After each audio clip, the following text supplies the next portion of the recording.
우리 교회 정관이 지난주에 개정되었습니다.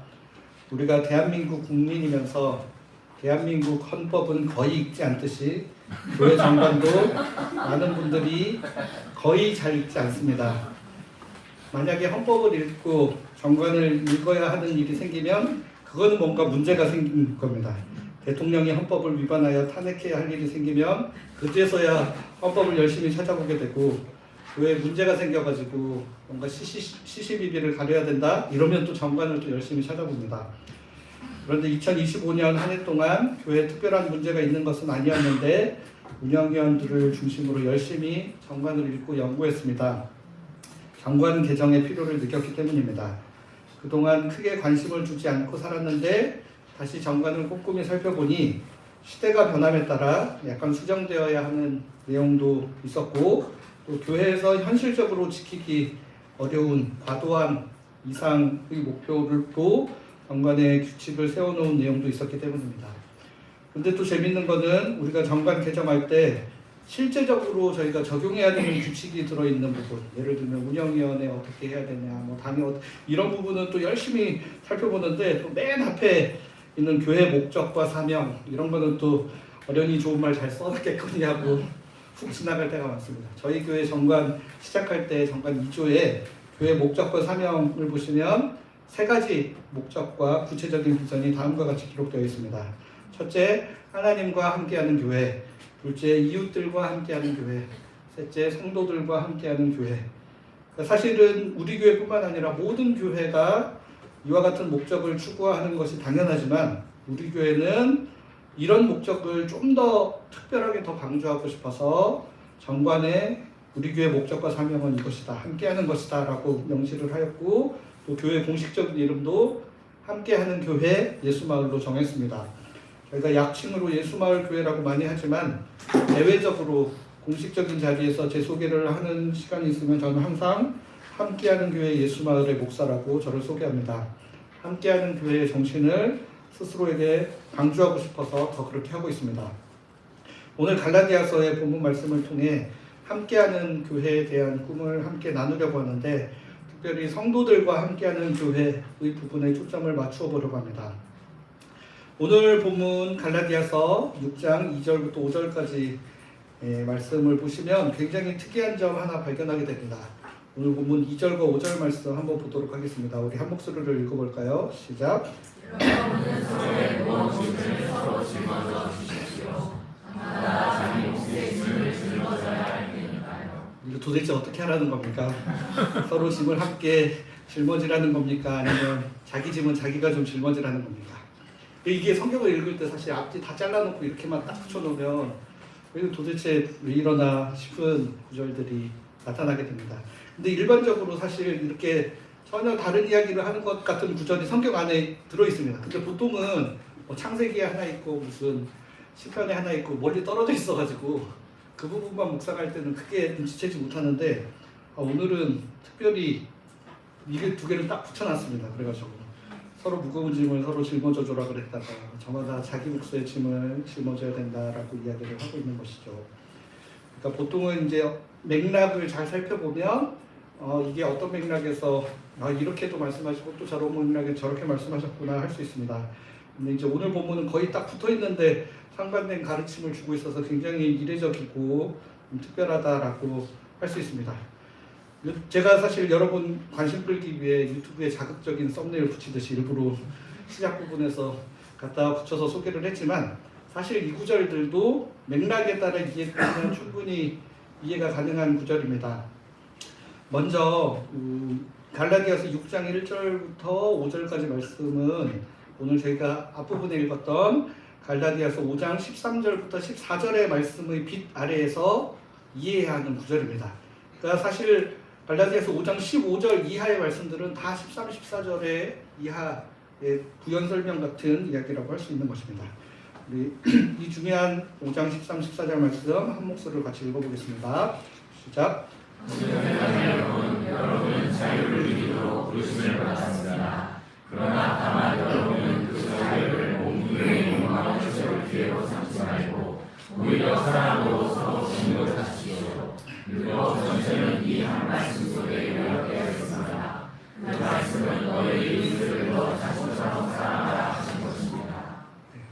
구절이 사실 이 뒷부분에서만 중요한 게 아니라 갈라디아서 전체에서 가장 중요한 말씀 중에 하나라고 감히 말씀드릴 수 있습니다.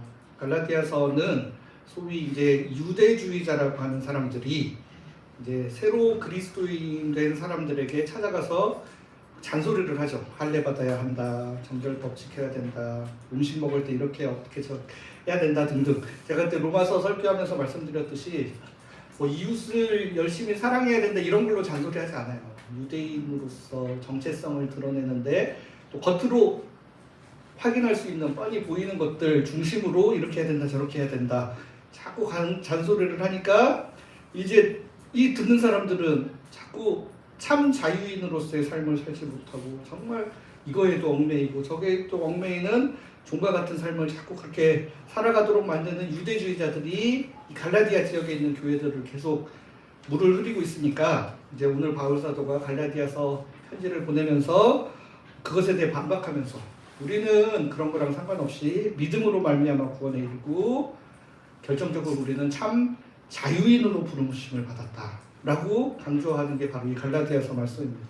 그래서 이제 갈라디아서 말씀을 자유를 향한 대헌장이라고 표현을 하기도 합니다. 그렇기 때문에 오늘 이 구절이 특별히 중요한 말씀인 것입니다. 근데 이제 바울 사도는 또 자유인이라고 해서 그냥 우리 하고 싶은 대로 욕망에 충실해서 사는 것이 진짜 자유가 아니다라는 것을 한 번 더 강조하고 있습니다. 참 자유란 자신의 몸의 욕망에만 충실하게 사는 것이 아니라 자유의 완성은 사랑이다. 참 사랑 가운데서 온전한 자유를 누릴 수 있다라고 주장을 하고 있는 겁니다. 그러니까 다른 사람의 강요에 의해서가 아니고 또 다른 사람들은 막 다 하는데 나도 체면이 있지 이러면서 눈치 봐서 그러는 것도 아니고 진심으로 사랑하기 때문에 서로의 종노릇까지도 기꺼이 해줄 수 있는 경지에 이른다면 그것은 바로 거의 율법을 완성한 것과 같다. 그래서 갈라디아서 5장 13, 14절 말씀이 일종의 주제문처럼 이렇게 소개가 되고 15절부터 이어지는 본문들에서는 그렇다면 자기의 자유를 온전히 누리지 못하고 육체의 욕망을 따라 사는 삶은 어떤 사람의 삶인지 또 성령의 인도하심을 따라 성령의 열매를 맺으며 살아가는 사람의 삶은 참으로 자유한 삶인데 어떤 삶인지 이 5장 뒷부분에 쭉 이렇게 소개를 하고 있습니다. 그리고 나서 이제 오늘 저희가 읽은 갈라디아서 6장의 본문이 이어집니다. 그러니까 사실 자세히 보시면 5장 후반부에서는 우리가 개인적으로 육체의 욕망을 따라 살지 성령을 따라 살지 어느 것을 따라 살아야 참 자유를 누릴 수 있느냐라는 질문을 던지며 소개를 했다면 이제 6장으로 넘어오면 공동체 안에서 어떻게 참 자유인으로서 서로의 삶을 격려하며 살아야 하는지를 소개하고 있는 겁니다. 그래서 오늘 먼저 6장 1절 말씀에 이렇게 기록되어 있습니다. 형제자매 여러분, 사람이 어떤 잘못에 빠진 것이 발견되면 여러분 곧 영적인 사람들은 그러한 사람을 온유한 마음으로 바로잡아 주십시오. 그리고 스스로를 잘 살펴서 그대마저도 유혹당하는 일이 없도록 하십시오. 먼저 공동체 안에 잘못에 빠진 사람이 있다면 그의 잘못을 바로잡아 주는 것이 공동체의 중요한 역할이다.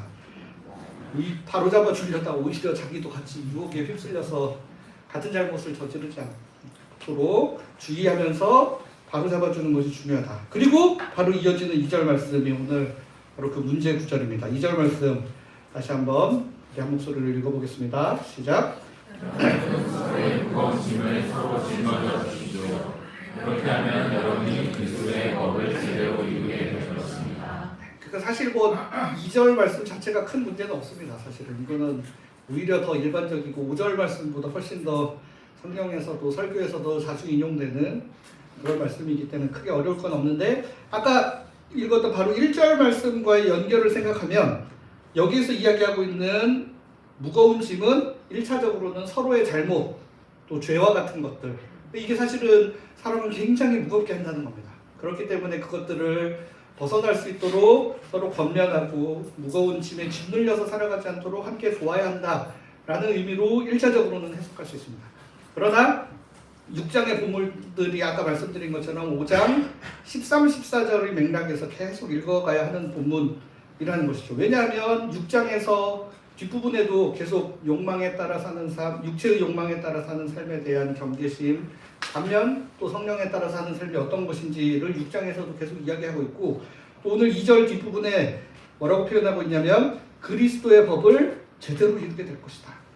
이거는 이 표현이 바로 아까 5장 14절에 나왔던 율법 전체가 내 이웃을 자신처럼 사랑하는 말씀 속에 요약되어 있다. 이게 바로 그리스도의 율법의 완성이다라는 것을 떠오르게 하는 말씀이기 때문에 이 말씀 또한 바로 5장 13, 14절의 빛 아래에서 해석을 해야 됩니다. 그러니까 우리가 서로의 무거운 짐을 나눠진다는 것은 1차적으로는 죄의 짐을 지고 살아가지 않도록 서로를 바른 길로 인도해주는 선한 역할들, 권면들 해나가는 역할들이 중요하다는 것뿐만 아니라 일반적인 의미에서 사랑으로 서로 종노릇하는 것의 한 표현으로 서로의 짐을 나눠지는 것을 소개하고 있다는 것입니다. 이게 바로 그리스도의 법을 온전하게 이루는 길이다라는 것입니다.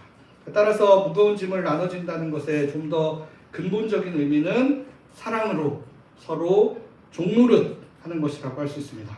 1절 말씀은 사랑으로 서로 종노릇해야 하는 수많은 사례 중에 한 예로서 공동체 내에 어떤 사람이 잘못에 빠진 것이 발견되면 종노릇하는 마음으로 그 사람을 바로잡아주는 역할들을 우리가 같이 해야 된다라고 소개하는 구절이었다라는 것입니다.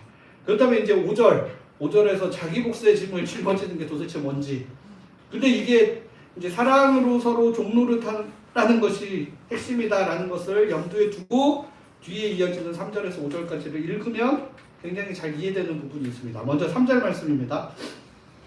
어떤 사람이 아무것도 아니면서 자기를 대단한 사람으로 생각한다면 그는 스스로를 속이는 것입니다. 그러니까 앞에 2절에서 서로 짐을 나눠주라 그랬다가 또 이번에는 또 3절에 갑자기 느닷없이 자기를 대단한 사람으로 생각하는 사람에 대해 굉장히 내용이 팍 튀는 것 같은 느낌이 들죠. 근데 이제 4절, 5절을 보면 3절을 어떻게 이해해야 되는지 한 번 더 생각할 수 있습니다. 6장 4절, 5절 제가 읽어보겠습니다. 저마다 자기가 하는 일을 검증해 보시기 바랍니다. 그때 혹시 자랑할 만한 일이 있으면 자기가 한 일에 비추어 혼자서 우쭐댈 수도 있겠죠. 하지만 다른 사람과 비교하여 자랑해서는 안 됩니다. 저마다 자기 몫의 짐을 짊어져야 할 테니까요. 그러니까 이제 3절에서 아까 6절 이하에서는 이제 공동체 내에서 서로 사랑으로 종노릇하는 삶이 무엇인지를 소개하고 있다라고 말씀드렸는데, 이 3절에서 5절까지 이야기하는 본문에서 말하고 있는 이 사람은 다른 사람이랑 비교하는 거예요. 자기를 다른 사람과 비교를 하면서 자기를 대단한 사람으로 생각하는 거죠. 그래서 오늘 본문은 우리가 서로의 무거운 짐을 나눠지고 이렇게 짊어져야 하는데 거기에 대해 거슬리게 하는 장애가 되는 것이 바로 비교에 의한 자기 우월감일 수 있다라고 소개를 하고 있는 겁니다. 그러니까 이게 자기 비교, 여기서 핵심은 비교입니다. 비교. 그러니까 여기서 또 뭐라 그러냐면 혼자서는 우쭐댈 수도 있다라고 그냥 이야기하잖아요. 혼자 내가 그래도 주님 앞에서 열심히 했지 이러면서 우쭐대거나 아니면 나는 그래도 괜찮은 사람이지 혼자서 속으로 우쭐대는 것까지는 그럴 수 있다. 그러나 다른 사람이랑 비교를 하면서 자랑하는 거는 이거는 크게 잘못된 거다 이야기를 하는 겁니다. 그래서 이 자기 우월감이 이제 두 가지 형태로 나타날 수 있는데, 첫 번째는 짐을 짊어지기 거부하는 형태로 나타날 수 있다는 겁니다. 그러니까 나는 우월한 사람이기 때문에 내가 이런 하찮은 짐을 짊어지는 일 따위는 할 수 없다라고 생각하는 것이죠. 그러니까 일반적으로 짐을 짊어지는 일은 종들이 하는 일입니다. 종들이. 그러니까 자신은 종이 아니기 때문에 짐을 짊어질 수 없다라고 거부를 하는 거죠. 그런 의미에서 오늘 본문 5절 말씀을 보면 당신이 아무리 잘났어도 최소한 자기 몫의 짐은 어느 정도 짊어져야 할 것이라고 권면하는 것으로 이해할 수 있습니다. 그러니까 두 번째로는 다른 사람과 자기를 비교하면서 이제 내가 짐지기를 거부하는 게 아니라 이제 다른 사람을 정죄하는 거예요. 정죄하는 사람에게 주는 권면이라고 또 이해를 할 수 있다는 겁니다. 그러니까 공동체 내에서 나는 이렇게 중요한 일을 감당하고 있고 나는 다른 사람에 비해 과도한 짐을 짊어지고 이렇게 고생하고 있는데 여기까지는 그럴 수 있다는 거예요. 여러분 혼자서 당연히 힘들죠. 혼자 너무 많은 짐을 공동체에서 짊어지고 있으면 너무 괴롭고 힘들죠. 그런데 이제 거기까지만 하면 딱 괜찮은데 거기서 이제 딴 사람들을 보기 시작해서 왜 저 사람은 날로 먹느냐 이제 이런 마음을 자꾸 들면서 나는 다른 사람보다 많은 짐들을 짓고 있는데 왜 저 사람들은 저렇게 짐을 하나도 지지 않고 나 홀로 이렇게 무거운 짐을 지고 있느냐라고 생각하는 사람들에게 오늘 본문 5절 말씀이 뭐라고 이야기하냐면 저 사람들도 저마다 자기 몫의 짐은 짊어지고 살아가고 있는 겁니다.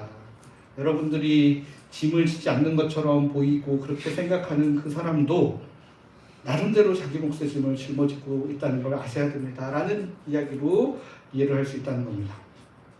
그러니까 지금 교회에서 자신의 짐을 지지 않는 것처럼 보이는 그 사람도 자신의 삶의 현장에서 하나님 나라를 위해 굉장히 치열하게 애쓰고 수고하는 사랑의 짐을 짊어지고 살아가고 있을 수도 있고, 아니면 삶에서 정말 고통의 짐을 짊어지고 내 하루의 삶을 정말 견뎌내기조차 너무 힘들어서 교회 안에서 또 다른 짐을 지기 어려워서 그렇게 살아갈 수 있는 사람이 있을 수도 있다는 것을 이해하는 마음을 가져야 돼요.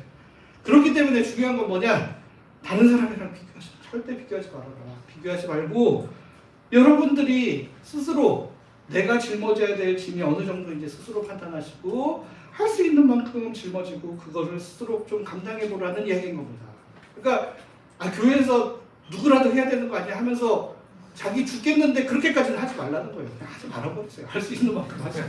기쁨으로 하실 수, 안 하면 어떻습니까? 여러분들 반주자 없으면 그냥 생 라이브로 하면 돼요. 그때만 제가 기타를 치든지 뭐 5만 가지 방법으로 옛날에 다 그렇게 예배 드렸잖아요. 20년대, 30년대 생각하시고 100년 전, 200년 전에 다 그렇게 예배 드렸어요. 우리가 언제부터 이렇게 막 잘 갖추고 예배 드렸다고 막 누군가는 반드시 해야 되는 건 없다는 겁니다, 여러분. 반드시 해야 되는 거 없어요. 하나님 앞에 예배드리는 우리의 마음이 중요하고 공동체를 이루어가서 서로 사랑하는 마음이 중요한 거지 뭐 무조건 해야 되고 막 안 하면 큰일 나고 이런 일은 하나도 없다는 겁니다. 최소한 저는 교회에서 사례를 받은 직원이기 때문에 제가 할 수 있는 만큼 하고 안 되는 거는 그냥 포기하고 가면 되는 겁니다. 누가 뭐라 그러는 사람 없습니다. 괜찮습니다. 그러니까 혼자서 너무 많은 짐 낑낑대면서 짊어지면서 딴 사람들 자꾸 정죄하고 비난하고 나는 이렇게 고생하는데 왜 딴 사람들은 아무것도 안 해, 이런 생각은 하지 않으시는 게 좋다라는 게 오늘 본문이 우리에게 주는 말씀입니다. 그러니까 오늘 본문 이해하는 데 있어서 제일 앞서서 전제되어야 할 부분이 바로 갈라디아서 5장 13절, 14절 말씀이 그래서 중요한 겁니다. 13절 말씀 다시 보겠습니다. 형제자매 여러분은 자유를 누리도록 부르심을 받았습니다. 자유 안에서 행동하십시오. 뭐 억지로 해야 되고 강요된 거 눈치 봐서 막 그런 거 하지 마시라는 겁니다. 자유롭게 삽시다. 자유롭게. 그러나 다만 혹시 여러분이 그 자유를 온뚱이의 욕망 채우는 데 살지 않고 오히려 내가 내 자유로운 마음의 선택으로 다른 사람을 위해 사랑으로 한번 좀 종노릇해보고 싶다, 그런 마음이 조금이라도 생긴다면 기꺼이 한번 종노릇해보십시오. 이게 바로 예수 그리스도를 닮은 삶입니다. 그러니까 이 세상에 많은 사람들은 내가 편하려고 딴 사람들을 자꾸 종을 만들어요. 내가 어떻게든 살아야 되니까 딴 사람 좀 종 만들어요. 근데 예수님은 거꾸로 내가 죽을 테니까 너네가 살아라. 내가 죽을 테니까 너네가 살아라. 내가 종처럼 살 테니까 너네는 하나님의 자녀처럼 살아라. 이런 마음으로 세상에 오셔서 그 사랑을 보여주시고 십자가를 주셨기 때문에 그 사랑에 감동된 마음이 우리에게 있다면 우리도 예수님 닮아서 굉장히 힘들고 벅차기는 하지만 그래도 한번 내가 사랑하는 마음에 근거하여 종노릇 해보겠다 하는 마음이 있을 때는 좀 그렇게 헌신해 볼 수도 있다는 겁니다. 그렇기 때문에 여기 제일 중요한 키워드가 자유와 사랑입니다, 여러분. 자유인으로서 자유롭게 선택하여 짐을 짊어지면 되는 겁니다. 그러다 도저히 감당하기 어려운 상황이 되면 눈치 보지 마시고 기꺼이 그 짐을 내려놓을 수도 있어야 됩니다. 그게 바로 자유인의 삶입니다.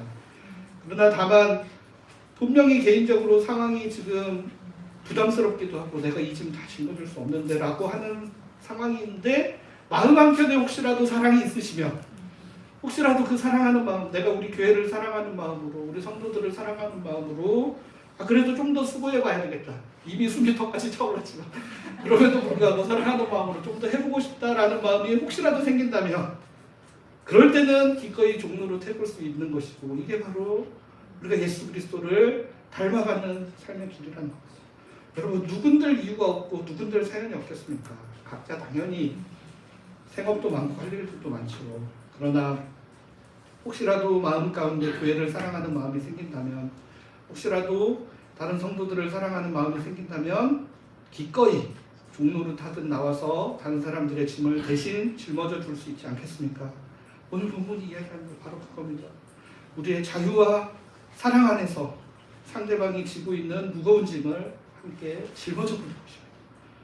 그렇다면 어떻게 이 짐을 나눠질 수 있을까? 오늘은 두 가지 방향으로 좀 생각을 해보려고 합니다. MBTI에서 F의 접근법과 T의 접근법을 먼저 F의 접근법입니다. 서로의 마음을 잘 다독이고 격려함으로 짐을 나눠주는 게 필요합니다. 교회에서 봉사 오래 하신 분들이 섭섭해하는 제일 중요한 이유는 외롭다라는 겁니다. 다른 사람들은 신경도 안 쓰는데 나만 이렇게 고생하고 나만 이렇게 힘들구나 라고 느끼는 것이죠. 고생하고 수고하신 분들에 대한 감사의 마음을 적극적으로 표현하고 만나서 함께 교제하며 그 아프고 힘든 이야기, 마음의 이야기를 잘 들어주는 게 매우 중요합니다. 그리고 교회 안에서 짊어지는 짐뿐만 아니라 우리 각자의 삶에서 짊어져야 하는 삶의 짐들 얼마나 고되고 힘드냐 서로 만나서 격려하고 힘을 북돋는 것이 너무너무 중요합니다. 그래서 2026년에는 우리가 서로 더 만나고 더 소통할 수 있는 장을 만드는 게 필요해 보입니다. 우선은 함께 섬기는 부서 내에서 함께 교제할 수 있는 장이 필요하다고 생각합니다. 함께 모여서 일만 하고 헤어지고 그런 것이 아니라 같이 식사도 좀 하고 같이 마음을 나눌 수 있도록 가능하다면 각 부서마다 교제 나눌 수 있는 예산을 편성하면 좋겠다고 생각하고 있습니다. 한번 모여 식사라도 하려 치면 내가 부장인데 내가 내야 되나 이런 부담 갖지 않게 하기 위해서입니다. 그러니까 한 번 정도 두 번 정도 할 수 있죠. 근데 또 누군가 용기 내서 우리 한번 모여볼까요 이야기하면 말한 사람이 뭔가 써야 될 것 같은 부담감 여러분 느끼지 마시고 교회 예산 안에서 충분히 교제할 수 있는 그런 시스템이 마련해 가는 게 중요하다고 생각합니다. 그래야 집안 형편 어렵고 가난한 분들도 부담 갖지 않고 부장 일들을 여유롭게 맡을 수 있는 그런 상황이 되지 않겠습니까? 그리고 또 누구라도 나는 부장은 아니지만 우리 부서 모임 한번 같이 하고 싶으면 우리 한번 같이 모입시다라고 누구라도 내가 쏘지 않아도 되는 마음으로 편안하게 제안하려면 교회 예산이 편성이 돼 있어야 되는데 그동안 그게 좀 교회 여러 가지 여건과 저희가 선교와 구제에 힘을 쓰느라 사실은 많이 못했는데 감사하게 올해 이제 또 여러 가지 여건들이 좀 생겨서 어느 정도 예산을 편성할 수 있는 여건이 생길 수 있을 것 같습니다. 저희가 이제 결국 오늘 운영위원회와 18일 가족회의 통해서 최종 예산을 확정할 텐데 그럴 때 이제 이런 예산들 편성된 거 보고 이제 혹시라도 망상하지 말라고 미리 말씀을 드려도 아니 주님께 드린 헌금을 우리 먹고 마시는 데 써? 이런 식으로 이 귀한 헌금을 그렇게 생각하지 마시고 이게 절대 주님께 드리는 헌금 허투루 사용하는 게 아닙니다. 하나님의 교회는 은혜의 선순환이 일어나야 되는 공동체입니다. 교회 안에서 봉사하는 사람들 서로 격려하고 함께 교제권을 형성하면 우리가 또 더 힘을 내서 하나님 나라를 위해 쓰고 수고할 수 있는 에너지가 공급되기 때문에 그것도 다 하나님 나라를 위한 일이라는 생각들 해주시면 좋겠습니다. 또한 우리 누구들끼리 만날 수 있는 다양한 프로그램을 진행하면 좋겠다고 생각하고 있습니다. 우리가 좀 기간을 정해서 이제 가까이 사시는 분들끼리 평소에 잘 못 만나서 한번 만나보고 또 직장 가까운 분들끼리 직장 근처에서 한번 만나보고 아니면 또 좀 멀리 떨어져 있는 교우를 위해 마침 시간 여유가 있는 분들이 계시면 기꺼이 그곳에 한번 찾아가서 그분 한번 같이 만나보고 또 여러분들 또래들끼리 만나보기도 하는 등 다양한 만남의 시간을 가져보면 좋겠다고 생각합니다. 그렇다고 여러분들 이 모든 거 올해 안에 다 하느냐 그런 것은 아니고 할 수 있는 범위에서 여러분들은 나 바빠 죽겠고 만나기 싫은데 왜 자꾸 만나 이러면 안 하는 겁니다. 여러분 걱정하지 마시고 제 마음의 제안인 거고 여러분들이 기쁨을 내서 함께 시간을 낼 수 있는 범위에서 함께 진행을 해보면 어떨까 생각하겠습니다. 또한 교회에서 주일 예배 후에 우리 다 같이 모여서 하는 친교 프로그램도 한두 번은 진행해보면 좋겠다고 생각합니다. 뭐 윷놀이 대회를 하든 뭐 탁구 대회를 하든 그런 교제하는 프로그램도 올해는 한두 번 정도는 있어보면 좋겠다 라는 생각이 듭니다. 이렇게 서로 만나기 위해 우리들의 시간을 내어놓고 이 일들을 다른 일들보다 우선순위에 올려놓는 게 바로 우리가 서로의 짐을 나눠지는 중요한 행위라는 것을 기억하시면 좋겠습니다. 그렇게 서로를 더욱 아끼고 사랑하는 마음이 자라나면 또 서로를 위해 내가 기꺼이 종로를 태보고 싶다라는 마음들도 더 잘생겨 은혜의 선순환의 흐름이 생겨날 것으로 생각합니다. 두 번째로 T의 관점에서 서로의 짐을 나눠주는 방법입니다. 여러분, 백날 마음 잘 다독여주는 것보다 일 나눠 해주는 게 제일 좋습니다. 사실 뭐 힘들어 죽겠는데 힘들지 수고해 나는 빠질게 이러는 것보다 그래 힘들지 나도 좀 그 일을 나눠서 해볼게 라고 하는 게 참 좋은 방법입니다. 일반적으로 교회에서 선뜻 저 뭐 해볼게요 라고 막기 부담스러운 이유가 뭔지 아십니까? 한번 시작하면 언제 끝나는지 몰라서 혼자서 또 다 뒤집어 쓰는구나 라는 생각을 하기 때문입니다. 제가 예전에 있는 교회에서 장애인 부서 섬길 때 그 집사님이 저한테 그런 얘기를 해주신 적이 있어요. 목사님, 제가 처음에 이 장애인 부서 섬길 때 여기 있는 사람들이 여기 좋은 거 있다고 한번 올라와 봐라 이렇게 해가지고 여기 옥상에 올라오면 여기 맛있는 것도 있고 여기 봉사하면서 많은 좋은 것들 누릴 수 있다 그래가지고 열심히 해가지고 올라갔더니 올라가고 나니까 사다리를 치워버려서 못 내려오고 지금까지 그래서 여기서 이러고 있다 이런 얘기를 하신 적이 있어요. 그러니까 이제 이게 한번 시작하면 언제 끝날지 모르는 이런 마음이 아니라 아까 말씀드린 것처럼 우리가 자유인으로서 힘들고 고될 때는 언제든지 내려놓으실 수 있습니다. 안 하면 됩니다, 여러분. 안 하면 되고 또 다른 사람이 할 사람이 생기면 하면 되는 거고 또 못하면 못하는 대로 괜찮다라는 마음의 여유를 가지시고 편안하게 참여를 해주시면 좋겠습니다. 저희가 지난번에 청소년마당 반주자 없어서 반주자 모집했는데 6분이 지원을 하셔가지고 지금 6주에 한 번씩 돌아가면서 반주를 하고 있습니다.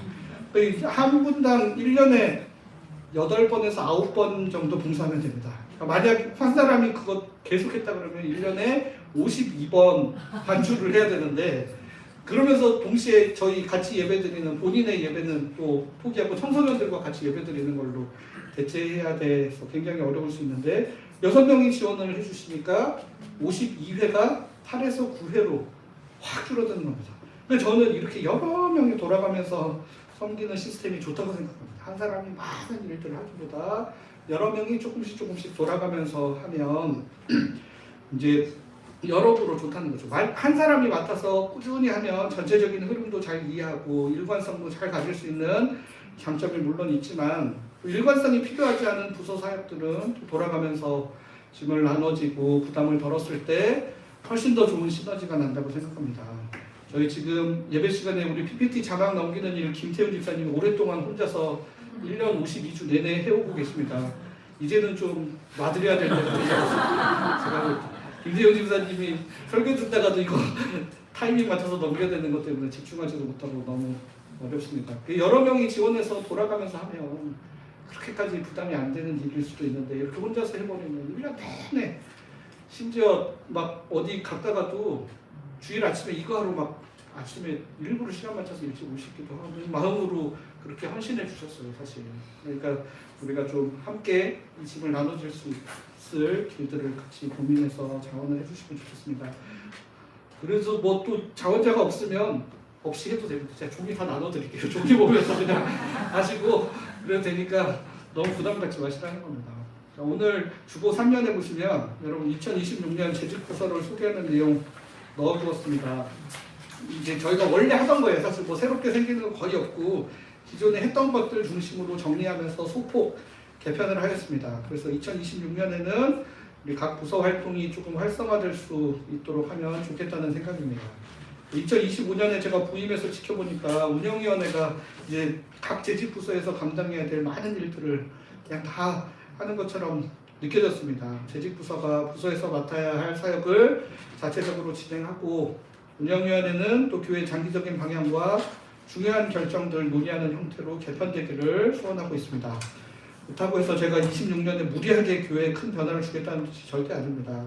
여기 기록된 사역의 목표점대로 향해 하되 2025년에 하던 수준에서 체계만 조금 시스템만 좀 잡아가고 혹시 우리 교회와 교우 여러분의 여건이 허락되면 차차 할 수 있는 일들을 늘려가면 좋겠다고 생각하고 있는 겁니다.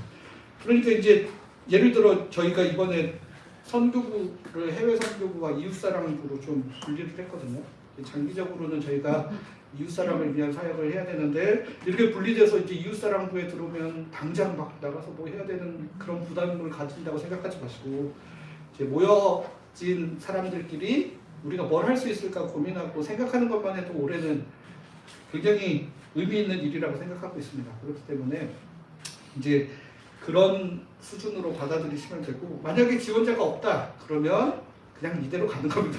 이름은 걸어놓되 부서 운영은 하지 않고 가도 괜찮습니다, 여러분. 크게 부담 갖지 마시고 할 수 있는 거 하시면 될 것 같고, 또 이제 소개 보시면 아시겠지만 부서에 소속된다고 해서 막 매주 막 뭔 일을 해야 되는 건 또 아니라는 거죠. 이제 교육부서나 예배부서, 봉사부서 같은 데는 매주 해야 되는 일들이 있으니까 이런 거는 좀 돌아가면서 할 수 있으면 좋겠고, 그 외에 다른 부서의 사역들은 일이 있을 때 한번 모여서 일시적으로 활동하고 또 그냥 각자 있다가 또 한 번씩 모이고, 이제 이런 부서들이기 때문에 여러분들이 먼저는 내가 교회를 위해 함께 짐을 나눠질 만한 여력이 있겠는지 스스로 한번 판단해 보시고, 혹시라도 그럴 여력이 있다면 어떤 일을 함께 참여했을 때 내가 기쁨으로 할 수 있을지 자유인으로서 하나님 앞에서 생각해 보시는 시간들 되셨으면 좋겠습니다.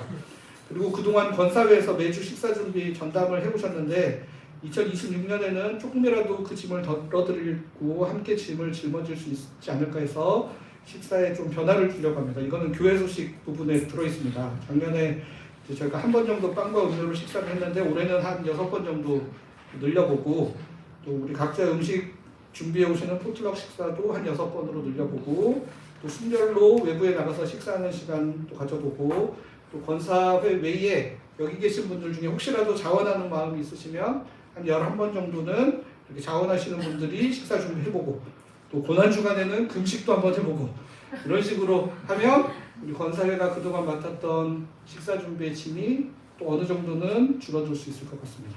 그리고 이제 제가 이런 거 할 때마다 꼭 당부드리고 싶은 게 있는데, 포틀럭 식사 준비할 때나 자원하실 때 절대 다른 분들이랑 비교하지 마시고, 다른 사람 저만큼 하는데 나도 어느 정도 해야 하는 거 아닌가 하는 부담 절대 갖지 않으시면 너무너무 좋겠습니다.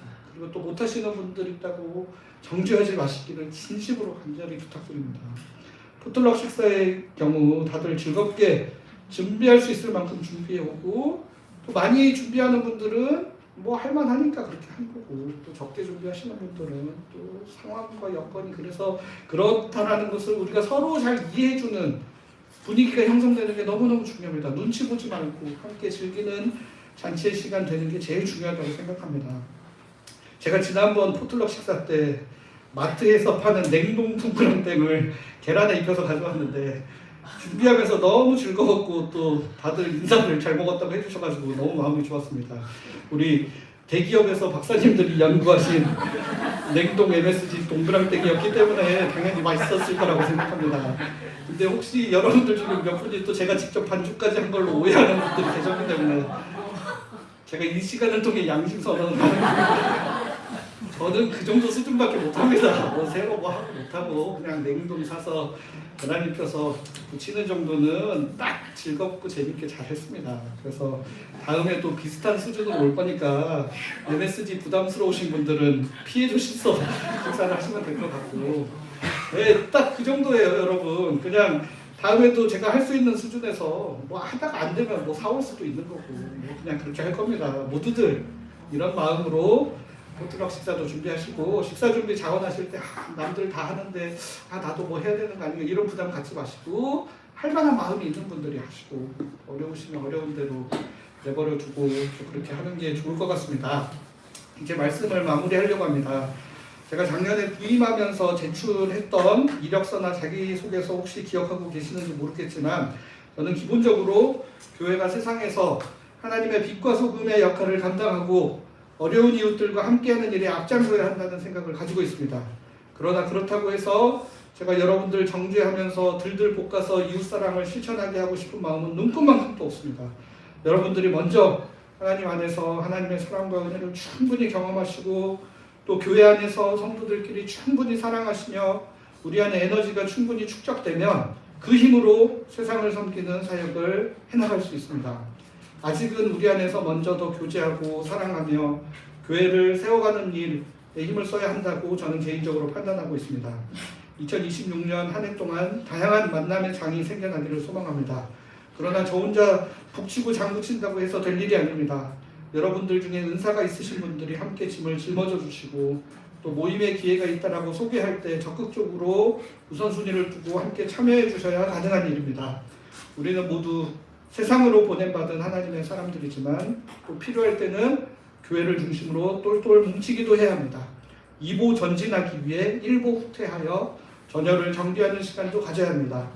그리하여 우리 모두가 하나님과 함께하는 교회, 이웃들과 함께하는 교회, 성도들과 함께하는 교회를 기쁜 마음으로 이루어갈 수 있게 되기를 간절히 소원합니다. 같이 기도하겠습니다.